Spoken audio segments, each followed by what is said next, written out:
Your list sucks. What? Alright. Hi, welcome to Cassette Take with Ethan and Annmarie. I'm your host, Ethan, along with I didn't even say anything and that's Annmarie. yet. Different way to start this, but okay. Yeah, and we have our list here. I'm sorry. Okay. This is a mess. All right, yes. This is our last episode of the year. This is the last episode of the year. Where you please do not forget to rewind There you afterwards. go. Yeah, We've been doing this for like 3 months. Yeah, we're basically pros. We're pros. Look at us, a couple of pros. Start. Nah, let's keep it in. All right, let's just go. keep it in. So yeah, we 2023 is coming to a close, and Annmarie, how was your 2023? It was wonderful. We started this podcast. There was a lot of great movies that came out, and I'm excited because today we're talking about our 2023 list. Yeah, not only 2023 list, but we will also afterwards be talking about our most anticipated movies of 2024. That was high pitch.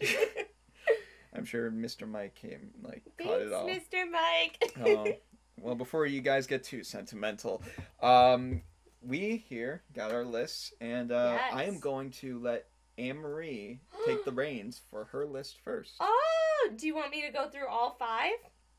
So we've Yeah, decided sure. to do our top 5 movies of 2023. Now, first off, let's be honest, we have not seen everything. We're in December. Christmas is right around the corner. You had Hanukkah. We've been super busy, so we haven't seen every single movie. So if a movie that you like is not on our list, too bad. Yeah, listen, I wanted to see Maestro. I've not had the time to see Maestro. I want to see Holdovers. Holdovers. Have not time. Yeah, I mean, there's so many great movies that we know are going to be great, Yeah. and we just have not had the time to see. So, And keep a that lot in of mind. TV shows, too. Yeah, I mean, hey, if we're missing anything that's on our list, feel free to tell us, what your list is down below. Again, maybe there's a movie that we haven't even heard of that you guys really liked, and we'll be happy to check it out. Maybe you'll see a review on here soon. Let's go. Yeah, so without further ado... Wait, can I say my honorable mention? Oh, okay, we're just going to jump right into honorable mention. Sorry. Yeah, no. You know what? Yeah, let's do our honorable mention first. Okay. Why not? Because I haven't seen a lot of TV shows. We had The Last of Us that I really enjoyed, but one that I've been saying that Ethan should watch, but he hasn't watched it yet, is Monarch. And I think it's amazing. It's the Godzilla universe. It's so cool. The monsters, the actors, everything. And so that's my honorable mention that I needed to put here today. All right. And you know what? That's something I definitely need to get on. Monarch, I've heard nothing but good things about. And It's so good. Not Gareth Edwards. Excuse me. I forgot his name. Shackman? Matt Shackman. Yeah. Who's doing Fantastic Four, directed the first 2 episodes of Monarch, which makes me happy. Is he the showrunner for Monarch? I don't know. I gotta double check. Huh. He might be. Okay.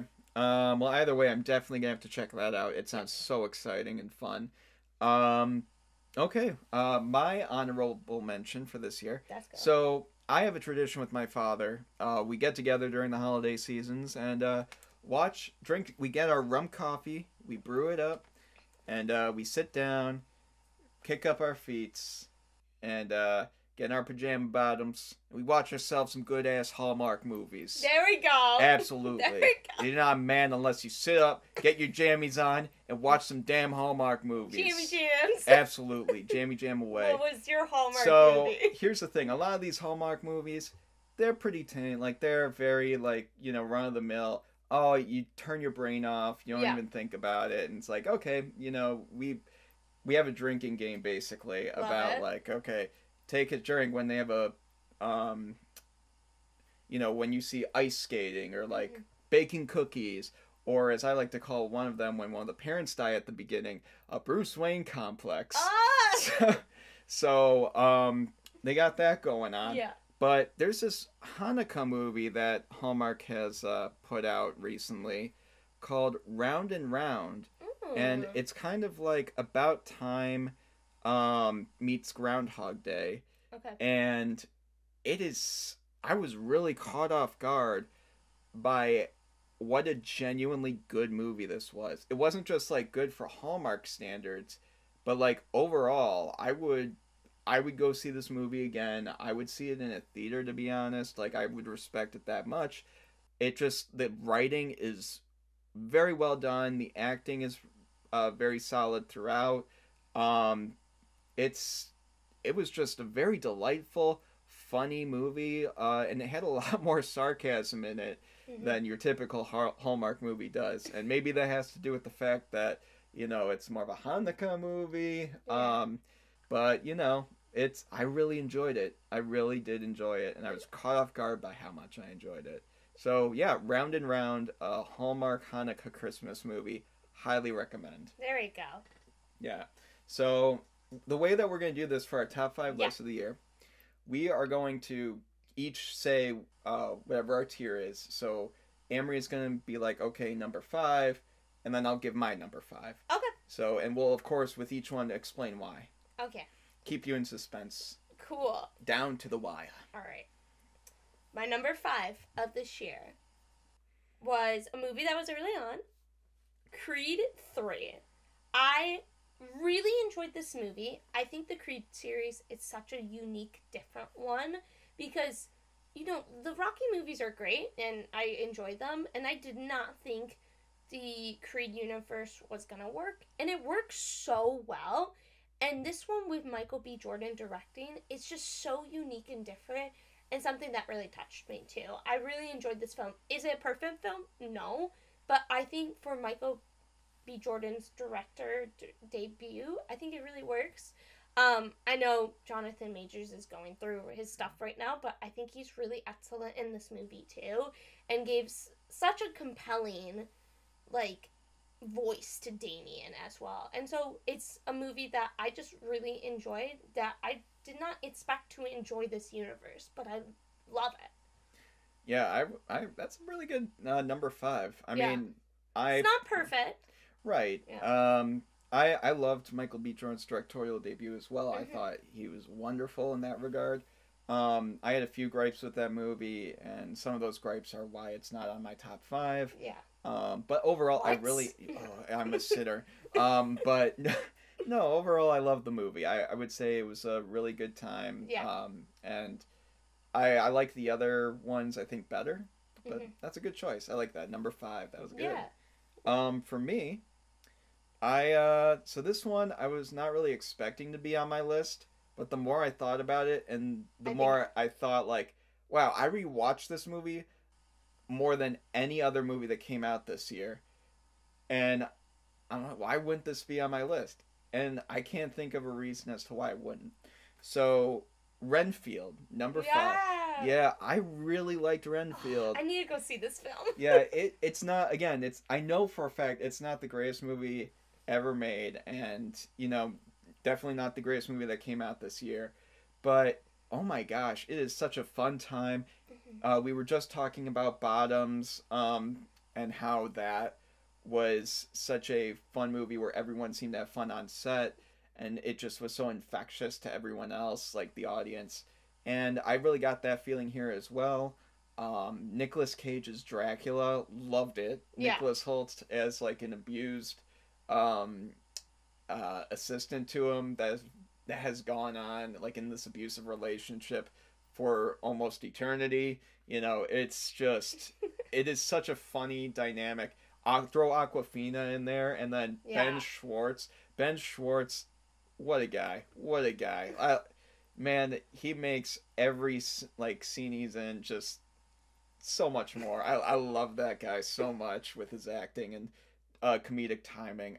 Just so wonderful. I love that. Yeah. I know Aquafina's in there, and she's like one of my favorites, and so I know I have to go see that one too.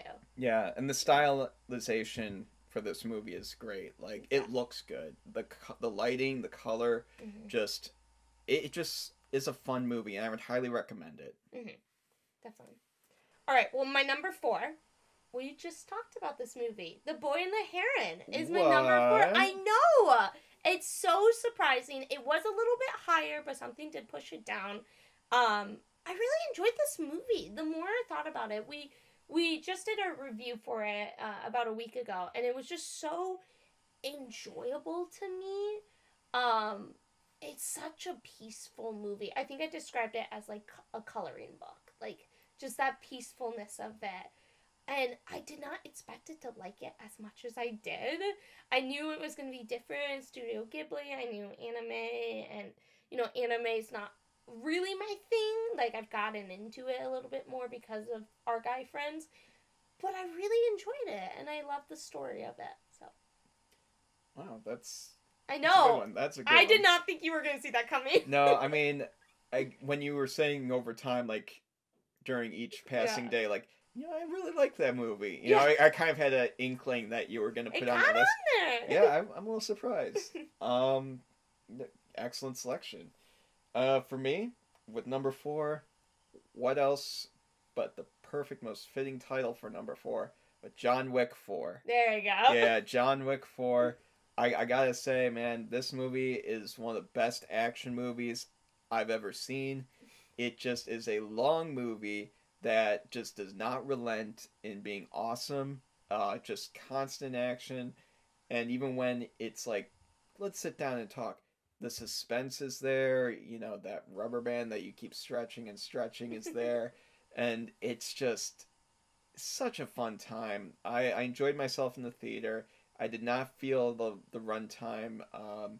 And a lot of people did complain that this movie did kind of drag on with its action sequences. I didn't see that. I thought like it really kind of worked with the whole idea of John Wick kind of getting tired of this, and it felt a little video gamey, but again, I really enjoyed it. I always thought John Wick kind of was more of a video gamey type of movie, especially with that one scene in John Wick 4, which if you've seen the movie, you know what I'm talking about. So, but yeah, overall, love John Wick 4. Would definitely see that one again. I don't care what the runtime is. And, yeah. Is it your favorite of the series? Honestly, may need to watch it one more time to kind of see about that, but it's definitely, like, I would say maybe top 2.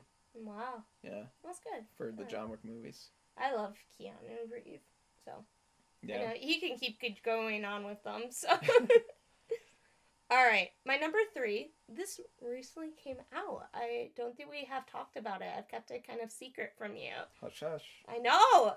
It's called May December. Oh. On Netflix.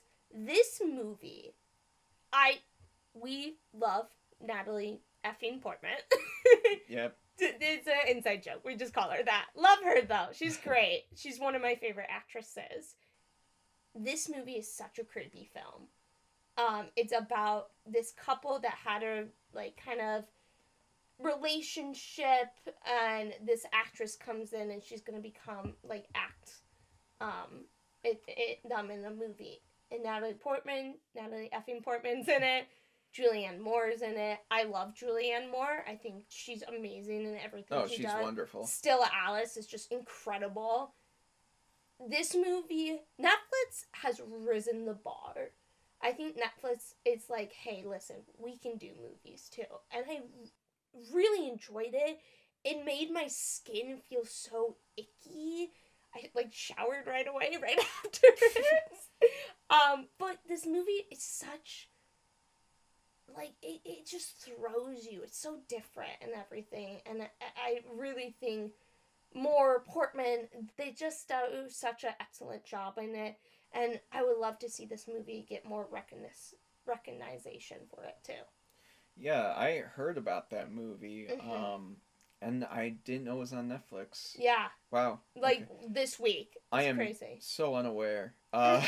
Yeah, I definitely need to, because I've been seeing marketing for it. I've been seeing it at festivals, and I was like, oh. It's incredible. I love Natalie Portman. I love Julianne Moore, and, I've been seeing this movie everywhere. Why would I want to go see it? Yeah. So... yeah. And it's on Netflix. It's such easy access. So. Yeah, definitely got to watch that. Yeah. So, all right. Next up is a movie that no one's ever heard before, especially on no one else's top 5 list. The Boy and the Heron. Oh, no way! Yeah, so it basically... is It's so interesting. We had it 3 and 4. Yeah, so which is funny because my rating for The Boy and the Heron was actually 1 point above yours. Really? Yeah, remember, like, you said that was a 9. And I you gave said it a 10. You did. So it's kind of funny. I put it at 3, you put it Yeah, at 4. yeah. But yeah, I love The Boy and the Heron. I think if this is Miyazaki's, I guess, heron song, swan song, I don't know, whichever one you want to go with. That's why he named it that. The birds. You know, either way, you know, I think it's such a good song for him to go out on. I hope that he keeps doing what he's doing, but I would definitely understand if this would be his final note in the grand orchestration of his movies as a collection and collective. I loved it. Like, it really hit me a lot more than I thought it would. I'm a really big sucker for family-oriented stories, and especially ones that aren't that really feel raw, and are willing to take a lot more risks, especially in the style of animation, and suggest that it's for children as well. And you know, this movie I would say is still for children and adults, all ages. Everyone can get something out of it, and that's why I've always appreciated about Ghibli movies. And this one in particular, I think it can really bring that elevation of like a timeless classic with this, with a child seeing this when they're young and being like, wow, that looks so pretty, or like, that looked cool, I thought that was funny and cute. But then they watch it like each passing year or something like that, and they can always get something new out of it. Yeah. And it truly does feel like a literally timeless classic. That's a good way of describing it, too. Yeah. Well, thank you. You're welcome. All right. Let's be honest. Our 2 and 1 are probably very similar. I do think we have them switched, though. Yes. So honestly, do you kind of want to just talk about them? Like, all right. when we're... Well, yeah. I will just say this. Yeah, give away your 2. 2 is Oppenheimer for me. Okay. I can guess what 2 is for you. 2 is Spider-Man Across the Spider-Verse. Wow! And what's your number 1? Not Oppenheimer. I'd be shocked. My number 1 is Spider-Verse, too. Yes. So, alright. Oppenheimer is such a great film. Christopher Nolan really nails the tension here, and this cast is stacked. It truly is amazing. Our first video was on Oppenheimer, and we talked about how Oppenheimer literally changed the landscape for Christopher Nolan. It truly has. It's something he has never done before. Most of his movies are the scientific ones, and this one is so based in reality, and I really enjoyed it. And I think it's a movie that I want to go back to, and a movie that I think is going to win Oscars, going to win him Best Director, and so what else can I say about it? It's a great movie. Yeah, I mean, that's why I would put it as my number 1. Yeah. But since we're on the topic of Oppenheimer, yeah, so Oppenheimer would definitely be my movie of the year. Mm-hmm. I loved every moment of this movie. It was hard to watch. It was wonderful to watch. It was exciting to watch. It was exhilarating to watch. It was all these different emotions packed into a wonderful, I mean this in a, you know, a positive, like a bomb of a movie. Yeah. Like, it is just, it explodes, like it builds and explodes in your face, and there's just, it has so much to offer, even after, you know, the main event of the explosion and the aftermath. The aftermath is honestly some of the most exciting, exhilarating parts of it. And Nolan, like you were saying, is so, you know, his work is accustomed to be associated with sci-fi and like these grand spectacle moments as well. But, you know, this one was more so people-oriented and character-oriented. And not to say that any of his previous movies, you know, weren't, but like there was much more of a stronger focus on it. Yeah. And the fact that he was still shooting with like IMAX cameras for it, even though it was just really people talking in rooms for the most part, it just made things feel so much more real, authentic, and intense. And Cillian Murphy does an incredible job in this absolutely film. Like, should win Best Actor this year. Oh, hands down. Yeah, I mean, absolutely. Everyone in this movie gives a jaw-dropping performance. Florence Pugh, Emily Blunt, Cillian Murphy, Robert Downey Jr. Yeah. Alden Ehrenreich. I mean, like, all of these wonderful, talented people brought together with a excellent maestro of a director in Christopher Nolan, and I was absolutely there for it. It was my most anticipated movie for 2023, and somehow it exceeded all my expectations, which is so rare to see, especially nowadays. That movie can do that, and it somehow surpassed all my expectations I had set for every bar that was there, broken, blown up, if you will. So, if you didn't know, I really liked Oppenheimer. Yeah, I think it's a great movie. The editing, we've talked about it. Like, we've talked about it so much, but it really is such a game changer movie. It made 2023. Yeah, absolutely. Now, my number 2. My number 1! Is your number 1. And that movie would be... Spider-Man Into the Spider-Verse. Across the Spider-Verse. Oh, I'm sorry. Yes. Both movies are great. Yeah. But across the Spider-Verse. I think it's better than Into the Spider-Verse. I would agree. I think this movie could have tripped up so much.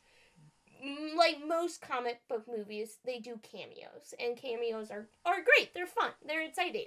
This movie does them so well. Who would have guessed we were going to get Spider-Man 2099? Like, who would have guessed we were going to get Jessica Drew and all these different characters? And it truly is such a good second movie, but it's just a good movie overall. The character, like Gwen Stacy, Miles, the story about them. I did not expect this movie to go this way. I really didn't. But it ties back into the first one so well.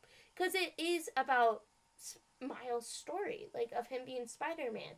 And the ending of it is just so shocking to me. Because you learn that he was never supposed to be bitten. And that's so interesting that this kid, whole life changed because a spider bit him. And then the ending of it, oh my gosh, this ending of him running back to his house and he's in the wrong universe. It's like, what are we gonna do? And I'm so excited for it to set up the third one, but even if the third one's bad, I know I have the second one. So. Yeah, I would say I couldn't agree more with you, Annmarie. Yeah. It definitely felt like an Empire Strikes Back for this movie. Like, I really loved that the color palette was beautiful. The characters Gwen's were colors. Oh my gosh. At the beginning, oh my gosh. The watercolors. Yeah. I mean, it's beautiful. Everything is just like a painting. Like, if you think Miyazaki, is the only one capable of making films making paintings film, I mean, my gosh, don't look any further than Across the Spider-Verse as well. Like, everything I feel like I could rip off from the film and then put it on my wall, and I would be like, love it, put it right next to the Mona Lisa. So, I mean, and which I guess is also a song in this movie. That was completely unintentional. The music is so good too. Yeah, the music, the soundtrack is great, the score is great. Yeah. It's phenomenal. It keeps your attention for a 2.5 hour, I believe. It's a long one. I believe 2.5 hour runtime. It keeps your attention engaged. It does not feel like it drags on at all. I mean, one could argue maybe like during more of the sentimental moments, you could drag on. Those. But exactly, you're so caught up in them that it's like you're a fly getting caught up in that web, and the spider is just like, nah, we know what we're doing. We know what we have in store for you, except, maybe a little less morbid. Yeah. But yeah, it's just such a fun blast of a movie that emotionally impacts you, and it delivers on everything and does exceed like just about every expectation. Mm-hmm. And it is so good that, I kept going back and forth. Oppenheimer, Across the Spider-Verse, Oppenheimer, Across the Spider-Verse. But, I mean, for me, at the end of the day, I would have to put Oppenheimer over it just because, one, the 3-hour runtime and the fact that you're able to keep me engaged for that long and with, like, people just talking in rooms, really. That is an impressive feat within itself. Mm-hmm. Again, no knock against Across the Spider-Verse, but, like, it has so many more worlds to work with, and the scope is so grand and all that. But the challenge that Nolan was given here and what he was able to accomplish with it, bravo. Yeah. Both of these movies definitely deserve a Best Picture nomination. No doubt. Yeah. No doubt. They're really truly wonderful. Yeah, I really enjoyed both of that. I knew that was gonna be our 1 and 2. I knew it. Yeah. So I mean, that was our list for top 5 movies of 2023. What do you guys think of What's our list? your list? Is there anything you would switch out? Is there anything would your list look completely different? Did we miss something? Did we miss something? Are you gonna just say that we're completely wrong in every aspect and that Come on. TMNT should be the greatest movie of all time? Which, by the way, that was good. But anyway, it's just there's so many movies out there that it's all subjective. We love movies, and we would love to hear your takes. So next up, though, is our most anticipated movies of 2024. I don't think you're gonna expect some of these, and to be vice honest. versa. This is so interesting. So we have not revealed either of our lists to each other. No, I do think we got the same top 2 though. I don't know. We might not actually. So, all right, I'll because this is probably going to be pretty interesting. I'll let you go first. All right, my number 5. So I went through the whole list because I know a lot of movies got pushed to 2024. I'm so excited for this one because Pixar is gonna be back, hopefully, but I'm gonna stand true. Inside Out 2. Inside Out 2. Inside Out was my number 2 Pixar film. The Incredibles, I Love You, that will always be number 1. Then Soul came out and it got dropped down to 3. But Inside Out is such a touching film, and it's perfect for a sequel. You're dealing with a growing girl. Like, that's like the perfect canvas. All these emotions to come in. There was a mini trailer that just came out, and where you have anxiety, like perfect emotion. Like, let's go. I know the original cast isn't back, but I think this movie can work, and I'm so excited because Pixar deserves its due. Pixar deserves to come back and be like, hey, listen, we're the number 1 animation studio, and we're gonna show you why. And I'm so excited for Inside Out too. My emotions are happy. Oh man, the marketing team really got yes. you on. Wow, that's an excellent choice. Yeah. You know what? I probably should have expected that to be on your list.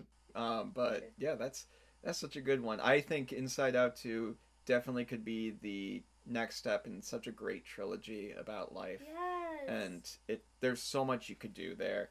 And you know, I have no doubt that Pixar will be able to accomplish that. Come back. Yeah. Big swing. So, all right. Number 5. You might be surprised that it is number 5. Oh no. Deadpool 3. Whoa. Yeah. That low? Yeah. Wow. Which is why you're gonna be very surprised at the rest. Shocked. But yeah, Deadpool 3. I am really excited for, as you know, everyone else is, obviously, because I guess Fandango did the census recently about it. And yeah, they everyone's saying that Deadpool 3 is like their top movie to be, you know, excited for.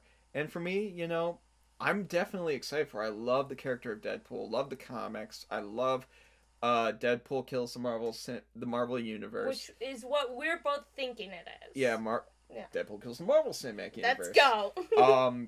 And then on top of that, you know, Ryan Reynolds, Hugh Jackman. So good. It's such a dynamic duo. Mm-hmm. A director in Sean Levy? Yes. Yeah. He is so much fun, it seems. He's worked with Ryan. Yeah, Free Guy. Free Guy, yeah. Yeah, and Free Guy was a fun movie. Yeah, it was cool. It was fun. Yeah. And, yeah, I mean, I don't know, it's pretty obvious as to why someone should be hyped up for this movie. Mm-hmm. And, yeah, I guess that was another aspect as to why it was number 5. Shocked, it's so low. Yeah, well, I mean, considering all the other movies that are coming out, I think 5 is pretty okay. good. All right. So, yeah, you know, we got a lot to talk about here other than, you know, Deadpool and his wandering through a struggling MCU. So, moving on to number 4 for Annmarie. I'm excited for this one. I kind of forgot about it. I know it got pushed. And so, Challengers. The Luca film with Zendaya. Oh, that's right. I kind of forgot about this film, and it came up, and I was like, oh my god, this film looks so much fun. And so, like, interesting. Zendaya is just, she's great. Like, who doesn't love Zendaya? And so I think she's going to absolutely kill this character. I'm really excited for the 2 guys, Mike Fass and Joe. I can't remember his last name. I'm really excited for them. And it's by one of our favorite guys, Luca, who did Call Me By Your Name. We love Luca. Yeah, and so I'm very excited for him to come back and do something that's a little bit different. I think it has that, like, sexy vibe to it and this competitiveness. And so, yeah, I'm really excited for that one. Yeah, I almost forgot about that Me movie. too. Oh, man. You know what? That one definitely is on my radar now. Mm-hmm. I still probably, even though I'm just kind of remembering it now, I probably still wouldn't put it on my top 5. Yeah. But it's definitely one I'm looking forward to. Because, again, we love our boy Luca. Yeah. There's no other reason other than that, other than the wonderful actress of Zendaya. Oh, it's gonna be good. Great choice. For me, I gotta say, I'm going with, what's his name? Sorry. Hang on. Annmarie, talk in the mic. Oh, challengers. It's gonna be Zendaya's here. Sorry to disrupt that message by Annmarie. But, Argyle. Yes! Yes, Bryce Argyle. Dallas Howard. Henry Cavill. Yeah, Samuel L. Jackson, Bryan Cranston. That cast is stacked. Dua Lipa. I mean, like, it's a stacked cast. And I love my boy Matthew Vaughn. Yeah. I mean... Oh, so good. I think that I love the first Kingsman. Mm-hmm. I thought the second one suffered from sequelitis, but was still enjoyable. Mm-hmm. The prequel one, The King's Man, I still enjoyed. Was it great? No, but it was still a fun movie. I enjoyed it. Matthew Vaughn is such a fun, versatile director. I think he's really good at, like, maintaining your attention and being very witty with his directing style and cunning with it. There's always something new he does with, like, his one shots or his fight sequences that I've never seen before, and somehow add, like, a very fun comedic element to it that I haven't really seen a director do. I'm trying to think of one. I haven't really seen too much of that. But he's able to do it, like, pair violence with comedy, not necessarily in the slapsticky sense, but more so in just, like, this weird hybrid model of it being in harmony with each other, and I think he does that so well. And I think if it's more in line with the first Kingsman movie, perfect. I think it would be a really fun time.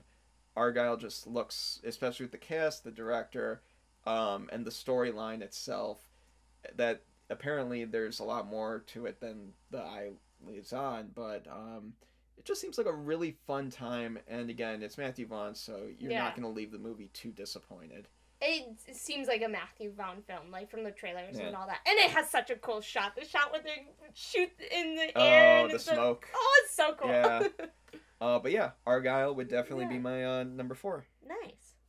All right, my number 3, I had to double check. Furiosa. I am so pumped. I think Mad Max is such a great movie. And I love Charlize Theron. But you got Anya Taylor-Joy. Like, you cracked it. Like, she's one of the number 1 actresses in the world right now. Like, next to Zendaya and Florence Pugh. Like, and in my heart. And in your heart. I think she's a wonderful actress, and I'm so excited for her to take on this character of Furiosa. I love George Miller. I'm so excited he's coming back. Something that he did with Mad Max that was really interesting is kind of just like George Lucas in Star Wars. You're supposed to watch Star Wars Episode 1. It's always supposed to be in motion. Mad Max, you can watch with the sound off and understand it. And so I really hope he brings that energy into Furiosa. I think he really loves this universe of Mad Max.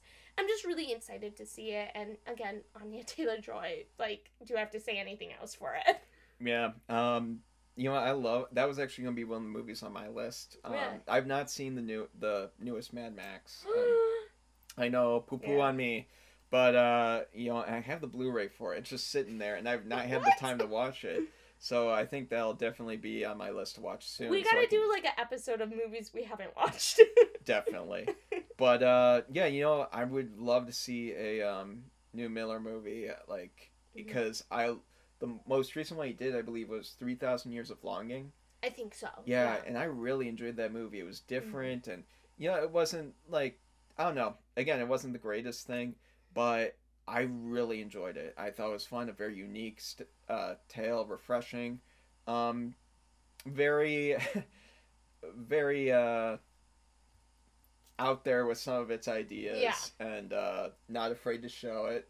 But overall, it was a very beautifully made movie, and I had fun with it. So I'm definitely looking forward to seeing what he does next with this Furiosa movie. And again, Anya Taylor-Joy, one of my biggest She's in your celebrity heart. crushes right now. Yeah. So yeah, absolutely, I'm excited for that. Mhm. Now for my number, what are we on? 3. 3. This one I think you would not have guessed. Ready. So Robert Eggers is trying his take at Nosferatu. What? Nosferatu. I have no idea. It's a iconic vampire movie from like the 1920s. That has such a distinct. I'll have to pull up an image Yeah. of what Nosferatu looks like. So, because I think you've seen it, it's a very iconic image and character. This guy. Oh yeah. Yeah. So Robert Eggers is directing a movie, Nice. basically with his take on it. And I love Robert Eggers movies. The Lighthouse, The Northman. Oh, so good. Like The Northman is probably my favorite of his. Mhm. And each time you go to see a movie of his, you really don't know what you're going to get except like a very surreal time and a surreal fun time. Like it's always like suspenseful, epic, and just like you're always immersed into it. It doesn't matter how crazy things get. You feel like the logic has been established pretty early on that you're already behind it. Mhm. And I just feel like with the Nosferatu take that it's kind of like a match made in heaven. Yeah. An established IP with that is very niche and like kind of lost in the film archives Mhm. and sitting around doing nothing except being used for comedic reasons. It's going to be brought back with this director that's good at a hint of horror, really good at suspense and thrillers and history. And I believe it has Nicholas Hoult in it too. Oh, so good. Yeah, and I Yeah. think he kind of plays like a similar version to his character in Renfield. Oh. So I think that's kind of funny. But yeah, so I just think that this is a match made in heaven in so many different ways. And I'm just really excited to see what Robert Eggers can deliver here. Yeah, definitely. Did not expect it to be on your list, so Yeah. interesting. All right, well, my number 2, we already talked about it. Deadpool 3. Come on, what this movie's Never gonna be? heard of it. I know it's really little. This movie's gonna be bonkers. You have Ryan Reynolds, you have Hugh Jackman, who are so funny together, just in their Instagrams. I'm so excited for it. I will talk about a little bit of my fears for this movie. I have my own fan cast page, and so I see some of the spoilers for Care to it. shout yourself out? Al's fan cast and really enjoy it. I don't know. Go follow her on Instagram. Go check Do it now. out. Do I it think now. it's fun. Right now. And so I see some spoilers, which I won't say, but it does make me, we've heard the announcements of how many cameos are in here, supposed of cameos. It makes me nervous because a lot of cameos can be a good thing or a bad thing, you know, Doctor Strange Multiverse of Madness and everything. And so I'm nervous that they might lean too heavy into it, but I really do trust Ryan Reynolds. And I really trust Hugh Jackman. I don't think Hugh Jackman would come back to this role if it wasn't a perfect fit for Wolverine. Because Logan was such a good send-off for him. And so I'm going to put my fears aside. And I'm going to believe this is going to be a $1 billion film. Yeah.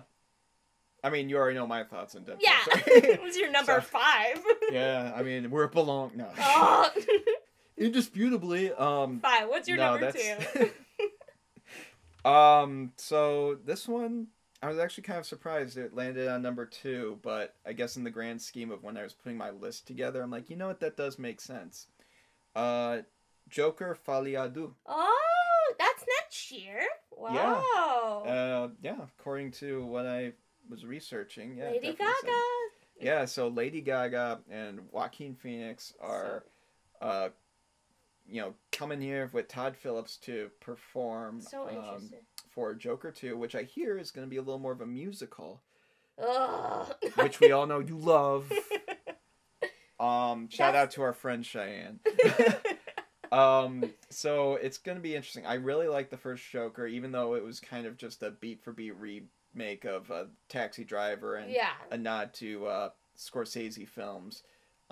Which, again, there's nothing really wrong with that. And, I think that Joaquin Phoenix did an excellent job with his performance. Obviously, he was Oscar worthy and Oscar won. Yeah. And also, Todd Phillips, just an excellent director, I think. Just very, very great. Like, I don't know, he has such a vision for what he wants to set out to do here. It feels like it's taken out of like a popular graphic novel. Yeah.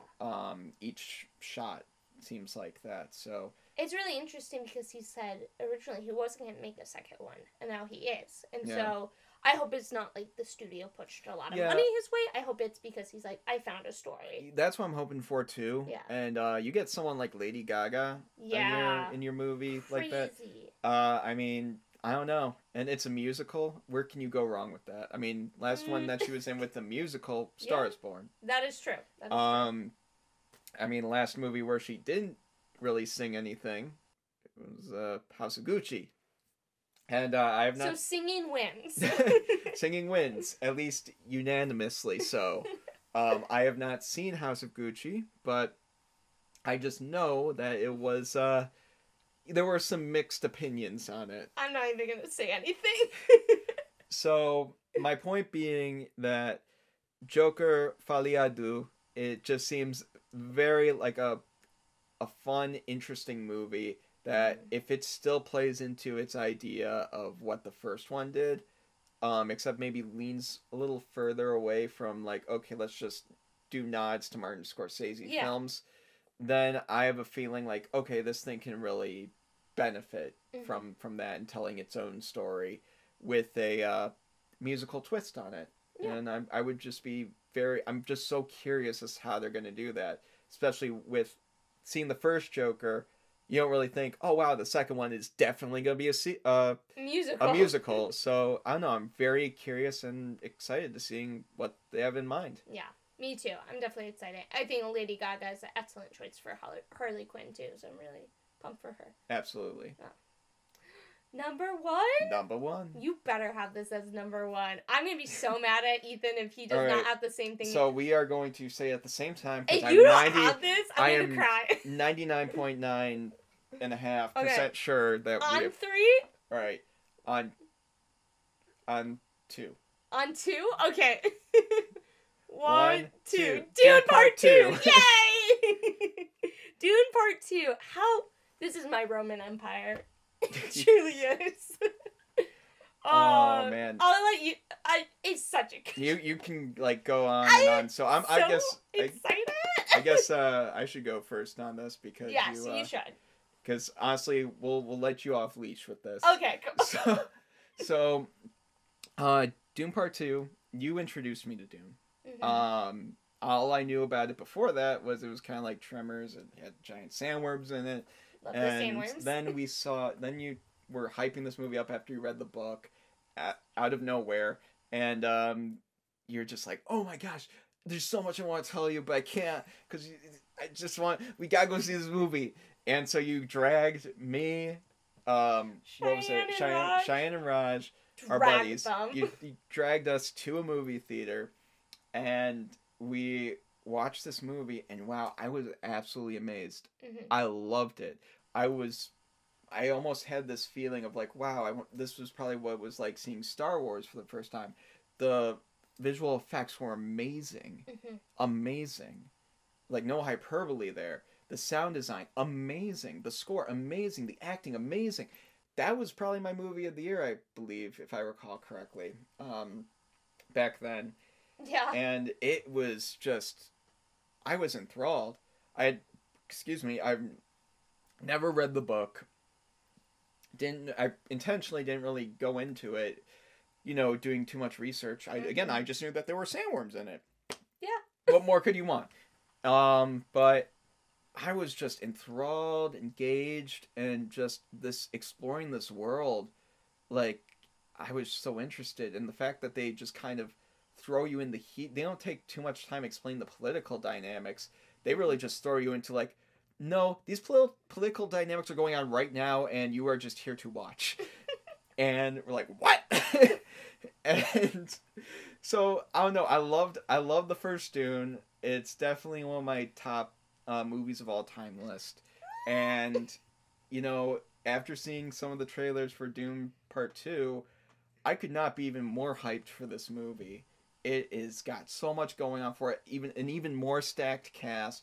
Got Denis Villeneuve, who I've loved for Blade Runner 2049, Arrival, and of course the first Dune movie. And he loves this is a passion. It's like Peter Jackson and Lord of the Rings. Mm-hmm. He is so passionate about it. He has like a vision for it. He's always wanted to do this. And man, when you have that lineup right there for you, and then is Roger Deakins coming back as cinematographer? Mm-hmm. There you go. Like, I mean, come on. It is just such a magnum opus in the making right there. What more could you want? What more could you want? What more could you people want? Florence Pugh, Christopher Walken, there's so much I want to say. Okay. Ditto. Have at it. Have at it. I love this series so much. I have the full series up on my bookshelf. I could be hugging these books right now. It's so good. And, like, the thing is, you're not even getting, like, we recently saw the trailer for it, and they played another trailer. You're not even getting the full scope of this. That's crazy to me. It's insane. Like, there's parts of it, I'm like, oh my god.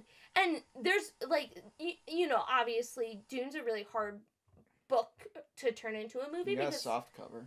Yeah, I have soft cover. Whatever. It's a really hard book to turn into a movie because it's very internal dialogue, and that's something that they have struggled with making. And I think Denise does such a great job of captivating that. Like, you don't get the full story, but there is still parts of it. But the thing is, like, Ethan, you're missing so much of it because there's important details that Denise is not showing us. And it's so interesting why, and I can't say why, and I want to say why. And I'm just so excited for this because you got a bigger cast. You have Florence Pugh, you have Austin Butler, Christopher Walken. You have great people coming in here. Timothée Chalamet is just on his game. Like, this movie was supposed to come out in 2023, and it would have been Timothée Chalamet's year with Willy Wonka and Dune, but they had to push it because they knew they couldn't handle Timmy for the same year.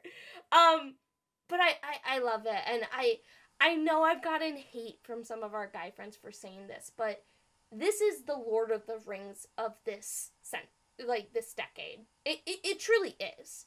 This takes Lord of the Rings and Star Wars, to me, to the next level. And I get it, those movies are so precious to a lot of people, but this movie, this is it. Like, we will probably, not for another decade, get a movie like this, like Lord of the Rings and Star Wars. That's how hype I am for it, and I want to just tell you everything. I've been waiting for, like, 2.5 years. Screw you, Warner Brothers, for making them not shoot this movie back to back. Love you, but I just can't wait to go see this in March. Yeah, I mean, I would have to agree with you. It definitely feels like the next Lord of the Rings, It and is. yeah, and I don't see why there would be any hate in that regard. Like, there's no Lord of the Rings movies really coming out on that scale. No. Anytime soon right now. Same thing with Star Wars. There's not really the next big trilogy, and we know what we did get was... Don't want to talk about it. That's another story. But, I'm so happy you got me on board with this series. I've read up to, in the book, where the first movie ends. Yes. So yeah. I'm holding off on reading the remainder of the book because I want to see the movie, because that's how I was introduced to it, the movie. Oh, I would highly recommend anyone to watch the movie first, then read the book. I think the movie does such a great way of getting you into it because the book is a lot. It's a lot, and you read like half of it. Like, there's a lot of internal dialogue, and this person's trying to trick this person knows that but doesn't know that, and I just, like, you're missing, like, so much of this, and I'm so excited for you to see it. Yeah, I could not be any more hyped, and I mean... My Roman Empire! Your Roman Empire? Let's stop talking about it unless they drop another trailer. After 3 trailers? Give me the whole movie. They showed the first 10 minutes at the event. Oh, cool. Yeah. No, you Brazilians get everything. Come on. So, yeah. I guess that's it, right? That's it. Yeah, so that is our list, our top 5 movies of 2023 and our top 5 most anticipated movies Let's go. of this coming 2024. What do you guys think about it? What are you guys excited for? Did we miss something? Yeah, did we miss something? Is there something that like we weren't able to pull up that, you know, is obviously like right in front of us and we're too stupid to see? I mean, let us know. We know we're stupid, so what? go reiterate that Wait, for hold us. on. I completely consent to this. No, wait.